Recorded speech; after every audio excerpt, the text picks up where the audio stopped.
बड़े अजीम पैगंबर है और अल्लाह तबारक व ताला ने इस पैगंबर को नेनवा की सरजमीन पर जो है वो जलवगर फरमाया और मबूस फरमाया। कौम बड़ी शरीर थी और कौम जो है हज़रत यूनुस अलैहिस्सलाम को सताती थी। आप जब उनको दावत पेश करते थे, अल्लाह की तरफ बुलाते थे, तो वो आने में कीलो काल करते थे, हीलो हुज्जत करते थे। एक दिन हज़रत यूनुस अलैहिस्सलाम ने अल्लाह से कहा, मौला ये मेरी बात मानते नहीं है, ये मेरी बात नहीं मानते। और फिर अल्लाह ने हुक्म फरमाया कि इनसे कह दो कि ये अब अपने आप को अजाब के लिए तैयार कर ले। इसलिए कि जब कौम की अक्सरियत गुनाह के अंदर डूब जाए, जब कौम की अक्सरियत पाप के अंदर और जराइम के अंदर डूब जाए, तो फिर उस कौम को तबाही किया जाता है, उस कौम को बर्बाद ही किया जाता है। बर्बाद होने वाली, तबाह होने वाली कौम की निशानी ये है कि वो कौम रात को भी गुनाह करे, दिन को भी गुनाह करे, अकेले में भी गुनाह करे, सबके सामने भी गुनाह करे। जब कौम गुनाह के अंदर डूब जाए तो फिर अल्लाह इसी कौम को सफ़े हस्ती से मिटा देता है। मिटने वाली कौम की पहचान यही है। और शायद आज हमारी भी कैफियत यही हो रही है कि आज हमारे दरमियान रातों में भी गुनाह हो रहे हैं, दिन में भी गुनाह हो रहे हैं, तन्हाई में भी गुनाह हो रहे हैं, और सबके सामने भी बेहयाई के साथ लोग गुनाह कर रहे हैं। कल तक मुसलमान अगर सिर्फ फिल्म देखने के लिए चला जाता था अपने मोहल्ले से, तो जब वो वापस लौटता था तो मुंह छुपाकर छुपते छुपाते आता था कि मुझे कोई देख न ले। यानी इतनी हया थी, इतना एहसास था, निदामत का ख्याल इतना था, एहसास जुर्म इतना था, गुनाह का एहसास इतना था कि फिल्म देख करके वापस लौटते थे। हालांकि उन फिल्मों के अंदर इतनी उरियानियत नहीं थी जितनी कि आज है। उस वक्त तो इसका तसव्वुर भी नहीं था, लेकिन फिर भी लोग झिझकते हुए दबे पांव आते थे और जेब से टिकट वगैरह फेंक कर फाड़ कर आते थे। कोई देख न ले, अब्बा ना देखे, दादा ना देखे, दोस्त ना देखे, हत्ता के सब तो अपनी जगह, मोहल्ले का कोई बड़ा चाचा दादा जिसको मोहब्बत से कहते हैं वो भी ना देख ले, ये ख्याल होता था। और अब हालत यह है कि लोग घरों के अंदर बैठकर रातों में जो है वो माज़अल्लाह उरिया फिल्में देखते हैं। यानी कि देखें कितना अंदाज बदला है लोगों का। और लोग कभी कभी ये भी सोचते हैं चलें यार तन्हाई में गुनाह कर लें, सबके सामने नेकियां करेंगे।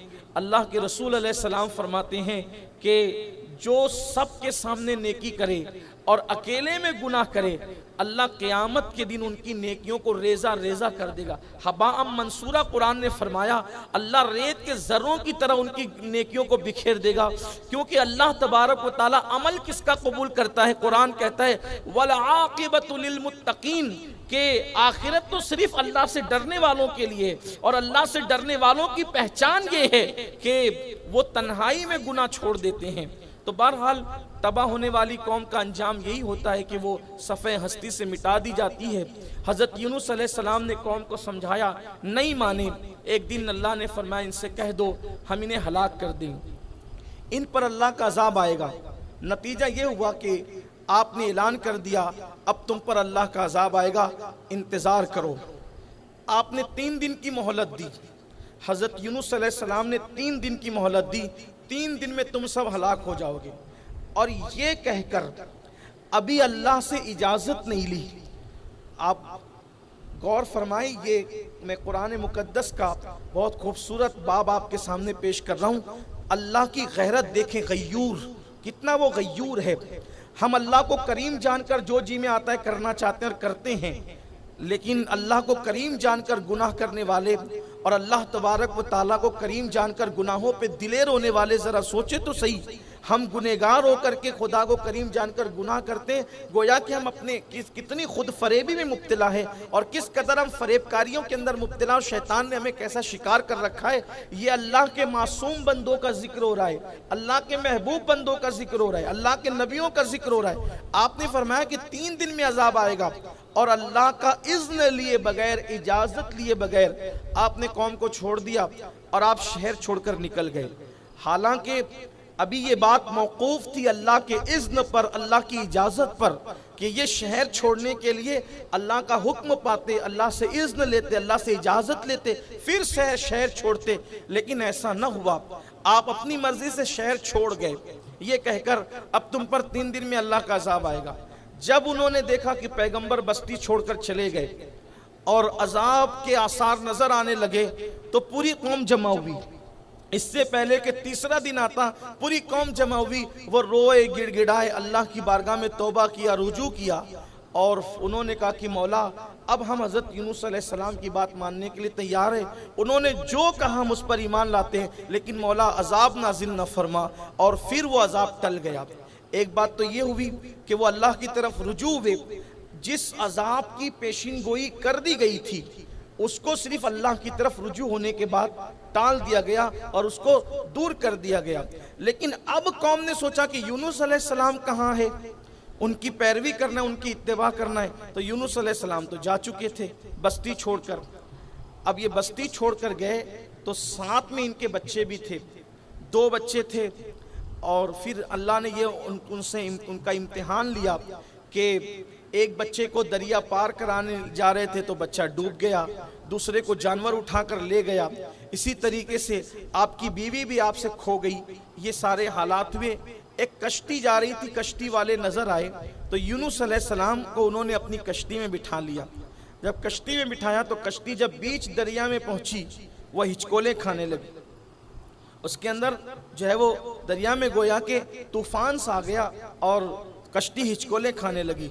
तो उस वक्त मल्लाह ने कहा कि इस कश्ती के अंदर ऐसा लगता है कि शायद कोई अपने आका का भागा हुआ गुलाम है, जो आका की इजाजत के बगैर भाग रहा है। क्योंकि मेरी कश्ती उसी वक्त तो डोलती है जब कोई गुलाम अपने आका की इजाजत के बगैर भागता है। वो फौरी तौर पर जो है वो दरिया में कूद जाए और कश्ती से बाहर निकल जाए, वरना मैं उसे निकाल दूंगा।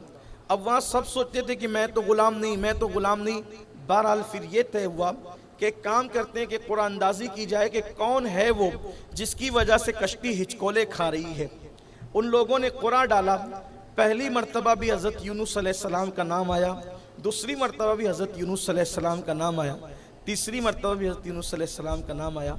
अंदाज़ा करें वो लोग जिन्होंने अपनी ज़िंदगी में नमाजें ही छोड़ दी है, अल्लाह के घर में नहीं आते, जो हराम खाते हैं, जिन लोगों का हाल ये है कि गालियाँ उनकी ज़बानों पर है, जो जी में आता है करते हैं। अंदाज़ा करें अल्लाह का पैगंबर मासूम नबी जिसने पूरी ज़िंदगी अल्लाह की राह में लगा दी, सिर्फ एक बात हुई कि बस्ती छोड़ने के लिए अल्लाह से इजाज़त नहीं ली तो अल्लाह ताला ने किस इम्तिहान में उनको मुब्तला फरमाया।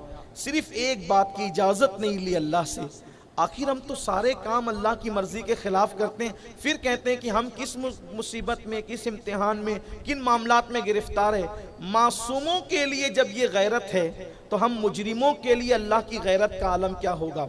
ये जो कुछ मुसीबतें हैं, मसाइल हैं, मुश्किलें हैं, कुरान कहता है वमा असाबकुम मिन मुसीबतिन फबिमा कसबत ऐदीकुम, कि तुम पर जो भी मुसीबत आती है वो सब तुम्हारे किए करतूत का जो है वो सिला है।